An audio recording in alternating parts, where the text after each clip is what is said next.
Welcome into the Thunder Basketball Universe presented by Summer Moon Coffee. It's Tuesday. It is June 17th. The Thunder just competed in Game 5 of the NBA Finals against the Indiana Pacers, walked away victorious 120-109, and this was a very dominant performance by Oklahoma City. When Coach Daigneault says every game in this series has a life of its own, this is exactly what he's referring to. The Thunder really played like the Thunder that we know so well. The turnovers, the offensive ball movement, the everybody getting involved, turning the Pacers over, not allowing anything easy. And the Pacers there for a second in that fourth quarter, they made some noise. They cut it to 2, but the Thunder able to come out on top, walk away with this series lead now, heading into Game 6 in Indiana. But Nick, first things first, what'd you think of the crowd last night? Amazing. I was not surprised at all. Yeah. And I mean this as a compliment. It felt like the rest of the Thunder playoff crowds, incredibly strong crowd. Of course, the tension was high. The noise was just absolutely deafening.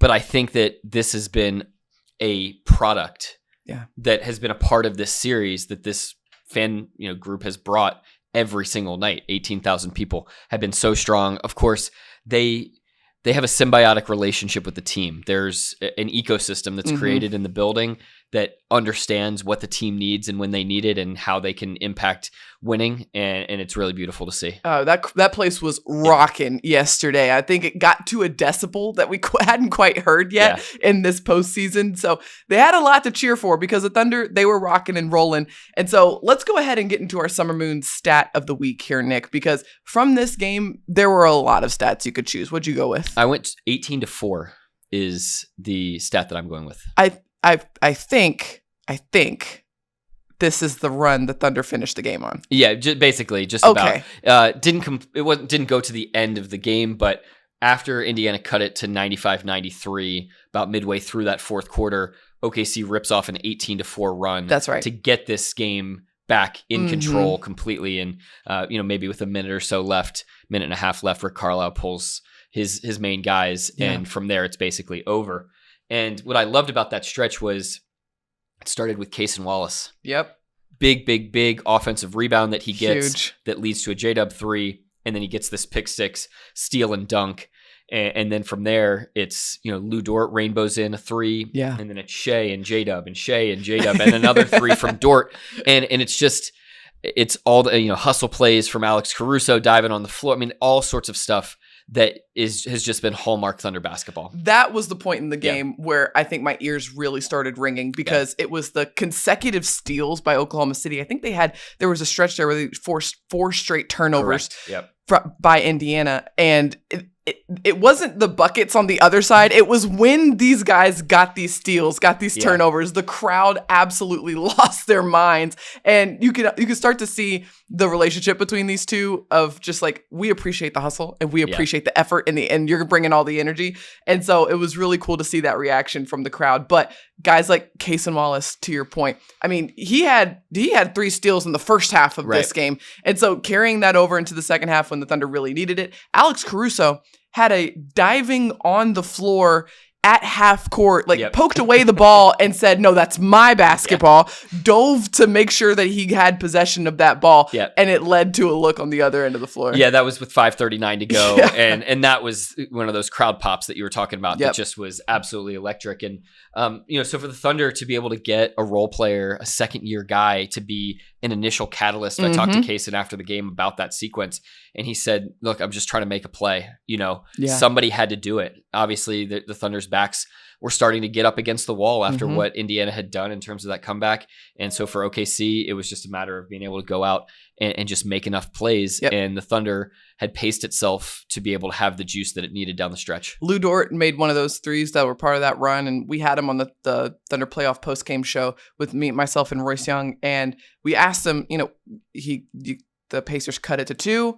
How were you guys able to just, keep them at arm's distance? And he said, the Pacers have done this all postseason long. We were expecting them to make a run at some point. It was just about us continuing to play to our identity and stack stops. So that's where the Thunder's headspace was. They knew at some point in this game, Indiana was going to throw a massive punch, try to throw a haymaker. They've seen them come back. I mean, I think about 18,000 people in that building started having flashbacks to game one of this series where the Thunder felt like they had a lead and the Pacers just started chipping away and coming back. And obviously they won game one. So the lessons from that one were very evident in this game for Oklahoma City, and they were able to walk away with this win. You got to learn and get better through the series, even in the finals. Once again, this Thunder team does not think of itself as a finished product. And it does not think like, okay, this is our team. We're rolling it out, and this is what we're going to be every single night. Like, they have enough self-awareness and they have enough general awareness of what the playoffs is that they know that they can't do that. They've gotten better as the series has gone on. That showed in the fourth quarter.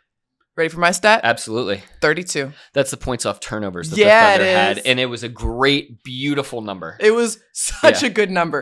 Here's why I pointed this one out. Obviously, like, that's great in itself. But contextually, game one of this series, the Thunder, they turned Indiana over. They had the big turnover numbers. I think it was 25 in game one. However, I think they only had 11 points off turnovers in game one. So they weren't able to convert and generate that offense from Indiana's miscues like they typically do. It's a big source of Oklahoma City's offense typically throughout the season. Well, in this game, the Thunder did what they do so well, and that's turn defense into offense. They forced 23 Indiana turnovers, and it translated into 32 points off turnovers in this game. And another side effect of this is that the Thunder, they won the fast break point differential in this game. And Indiana's a team that typically is on the other end of that. They're the team that's playing faster, that's getting out in transition a ton, a team that is typically leading in that fast break category. But Oklahoma City in this one, because of their defense and because of the pace that they were generally trying to play with,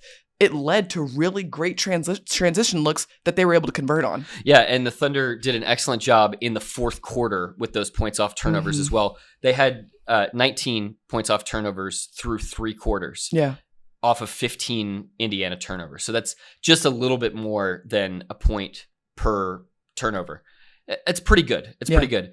But then to get 13 points off turnovers in the fourth quarter off of 6 turnovers by Indiana, off of 8. That's really, really great. It's adding up more and more and showing that conversion to the point where, okay, we're scoring almost every single time off of these turnovers. And that's that defense to offense flow we've seen all season. A lot of it, too, was the Thunder. There were several just pick sixes in this one. I think of Cason Wallace, who had a great one, just snatching the ball out top. Easy layup on the other end. Shai Gilgeous-Alexander had a couple of those as well, it felt like. And so when you get those easy, just I'm in the passing lane and I'm immediately on the run sort of steals, it leads to easy looks out in transition for Oklahoma City. But there were also possessions where the Thunder forced Indiana to, a shot clock violation or the ball goes out of bounds. And then the Thunder get to set up offense on the other end of the floor. And they're executing very, very well, which brings me to another topic that I want to talk about with you, Gallo, which is the other difference in this game, which was the assist numbers by Oklahoma City. So in this game, they had 24 assists. In game 4, they had 10, I believe. 10 assists. 10 assists in game 4. And they surpassed that assist number in the first quarter of this game. You could tell. Shai had 10 on his own. Shai had 10 on his own. And the Thunder, that ball movement was very, very much more resemblant of what we've seen from them throughout the course of the season. Yeah, and I think it folds totally into what you're talking about in terms of the points off turnovers. There's one play in particular that hits all of those things in one play, which is the Thunder force a turnover. They recognized that advantage immediately wasn't quite there. They couldn't punch the gas and get all the way to the rim in transition.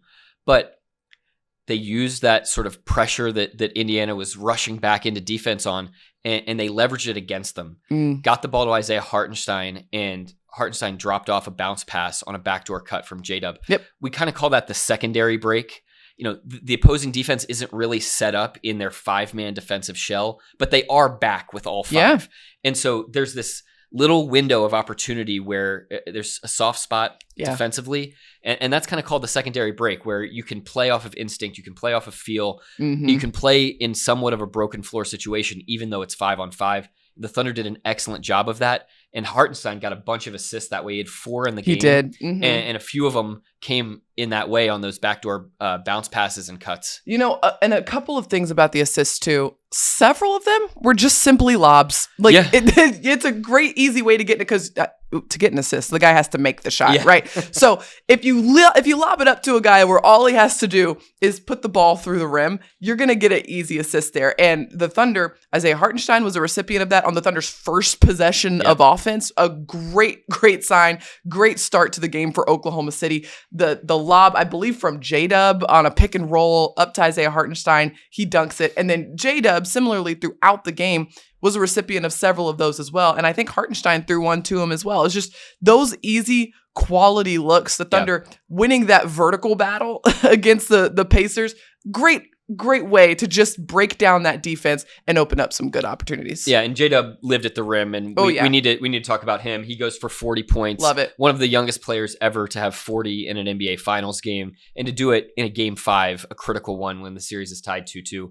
Just a monster performance, and one that J-Dub has been building towards through his work for the last few years here now, with a great understanding and great self-awareness of what he is as a player, how he needs to get better. And I think we talked about this the other day. Defenses have told him what they think he's not good at, and he's gone out and gotten good at those things. What I love hearing from Mark Daigneault post-game about J-Dub's performance, right? He had 40 points, obviously, a monster game.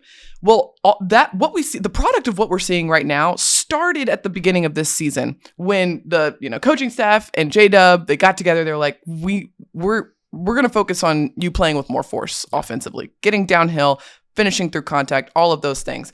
And J-Dub bought into that very early on. Now, stretching your comfort zone as a player who's trying to, make an all-star team, who is trying to be an all-defensive player, who is has these personal goals and aspirations, stretching your comfort zone, it's a little scary because he was good as it was early on in the season. And so when you do that, you're going to go with some good days or you're going to have some bad days. You're going to have some success. You're going to have some failures. And J-Dub had all of those as he's trying to implement this element into his game. And then he gets to a point towards the end of the season where it starts to get more comfortable. He gets a little bit more reps. The next thing you know, it's second nature. And you see it on the biggest stage of basketball because he's made it a habit now, because he's put in all the work. He's put in a lot of the effort. Still not a finished product, but you roll it out in a game like this and it gives you 40 points. Yeah, and by the way, his backcourt mate Shai Gilgeous-Alexander wasn't too bad in the game either. At 31 points and 10 assists. Shai now has the most total points in a playoffs of any player ever. Oh my gosh. So any guard ever. Any guard ever. So really, obviously, incredible and impressive for him to just rack up the totals that he's had. That includes a sweep. That includes a 5-game series, and the remainder of this series is unwritten. So the Thunder in a really good spot. Those two guys between Game 4 and Game 5 seem to have really worked out how to generate offense in a better way with the 24 assists in Game 5, and how to play not just off of each other in the two-man game, incorporating that into the bigger picture style of how this Thunder team wants to operate. I'm glad you brought that up because Shai in particular, I felt like was a massive catalyst to this for Oklahoma City. I mean, 31 points, incredible. That's what we see from Shai a lot. The 10 assists, a massive key for Oklahoma City generating the looks that they did offensively and playing to the rhythm that we know that they're capable of. And then defensively, the man had 4 blocks. Yeah. I don't think I realized that in the game until I looked at the box score post-game and I was like, oh my gosh. This man had 4 blocks and 2 steals. The 2 steals I remember, but the blocks, that really jumped out to me. A big key, a huge proponent to how this team was able to generate so many stops in this game. Yeah, Shai does it all. Yeah. He's a player with almost no holes in his game. And if there are any, he's going to figure out what they are, and he's going to deal with it this summer, and that's what he does. But you can't poke at him. There's just nowhere to poke at him. When they're pressuring him and face guarding him and hacking him and doing everything that they're doing, he's getting off the ball. He's initiating great ball movement. That's the reason why Aaron Wiggins and Cason Wallace and Lou Dort, I mean, they knocked down 9 threes combined, I think, in the game, or 10 maybe. So I mean, those guys, 10 threes combined in the game. if you're getting that level of production from your ancillary scorers, it's not just because those guys happen to be making shots that night. It's because the ball is moving the way that it needs to find them in rhythm for good looks. And, to get that level of production in a game of that magnitude was really sensational. Yeah, I'm glad you brought up Cason Wallace and Aaron Wiggins in particular, because those two guys combined for 24 points off the bench, 7 of 11 from the 3-point line. Just great minutes by those two off the bench. So this leads Oklahoma City to what's brewing, and that is a game in Indianapolis, Game 6, an opportunity to close out this series. But it is the hardest thing to do in all of sports,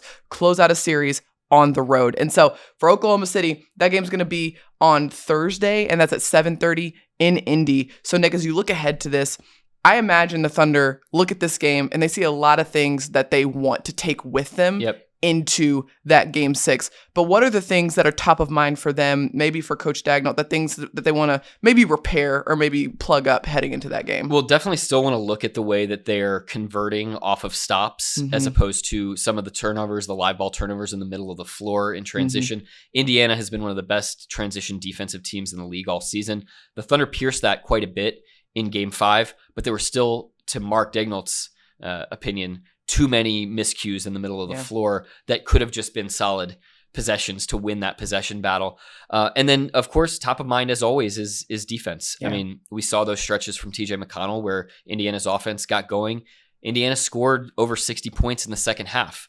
So that's an area that the Thunder has to be cognizant of and aware of. I think what they've learned over the course of the series is they have to maintain defensive aggressiveness for all 48 minutes. The second that they get into any sort of prevent defense, that's when Indiana can smell blood in the water, and that's when their style of play really takes over.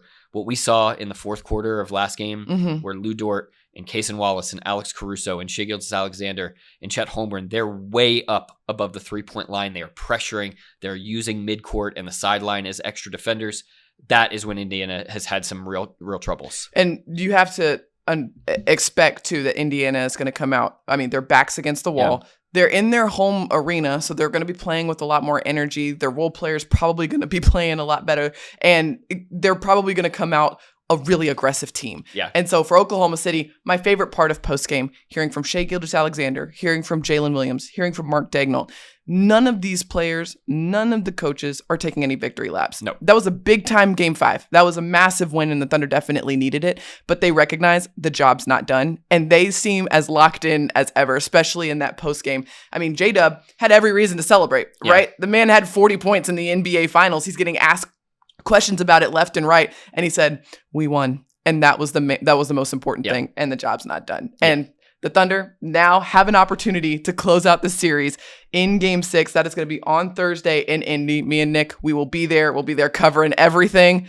locked in for that game. I don't know what to expect, but I know it'll be a good one. And your point is, we don't know what to expect. Yes. Game 5 didn't look like Game 4. Game 4 didn't look like Game 3, and on and on. Game 6 is going to take a life on of its own, and we all have to just be prepared for that, and then soak it up and digest it however it comes. And if necessary, Game 7, of course, we'll be back in Paycom Center, and that'll be on Sunday. But that game tips off at 7 p.m. Yes. So if necessary, now you know what you need to look forward to. But that wraps up today's episode. Thank you so much for watching and listening. Be sure to like, rate, and subscribe wherever you get your podcasts. Thank you so much to our producer, Matt Bishop. And until next time, Thunder up, and catch you later.